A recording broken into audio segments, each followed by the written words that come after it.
ರಕ್ತ ಚಂದನ ಸಾಗಾಣಿಕೆ, ಓವರ್ಣ ಬಂಧನ, 1 ಕೋಟಿ ಮೌಲ್ಯದ ವಸ್ತುಗಳು ವಶ. ನಗರದ ಹುಳ್ಳಿಮಾವು ಪೊಲೀಸರು ರಕ್ತ ಚಂದನದ ಮರದ ತುಂಡುಗಳನ್ನು ಆಕ್ರಮಿಕವಾಗಿ ಸಾಗಿಸುತ್ತಿದ್ದ ಒಬ್ಬ ವ್ಯಕ್ತಿಯನ್ನು ಬಂಧಿಸುವಲ್ಲಿ ಯಶಸ್ವಿಯಾಗಿದ್ದಾರೆ.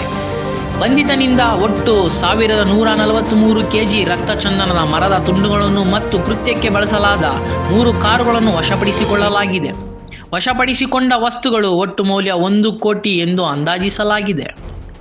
ದಿನಾಂಕ 7/11/2025 ಲಭ್ಯವಾದ ಖಚಿತ ಮಾಹಿತಿ ಮೇರೆಗೆ ಪೊಲೀಸರು ಬನ್ನರಘಟ್ಟ ಮುಖ್ಯ ರಸ್ತೆ ಗೊಟ್ಟಿಗೆರೆ ಕೆರೆಯ ಬಳಿ ದಾಳಿ ನಡೆಸಿ ಓವರ್ ವ್ಯಕ್ತಿಯನ್ನು ಬಂಧಿಸಿ 95 ಕೆಜಿ ರಕ್ತ ಚಂದನ ಮತ್ತು 1 ಕಾರನ್ನು ವಶಪಡಿಸಿಕೊಂಡಿದ್ದರು.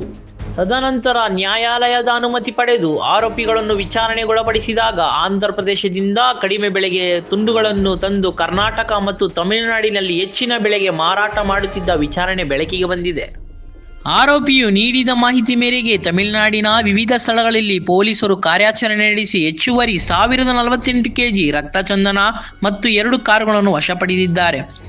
ಈ ಪ್ರಕರಣದಲ್ಲಿ ಭಾಗಿಯಾಗಿರುವ ಇತರ ಸಹಚರರಿಗಾಗಿ ಶೋಧ ಕಾರ್ಯ ಮುಂದುವರಿದಿದ್ದು ತನಿಖೆ ಪ್ರಗತಿಯಲ್ಲಿದೆ.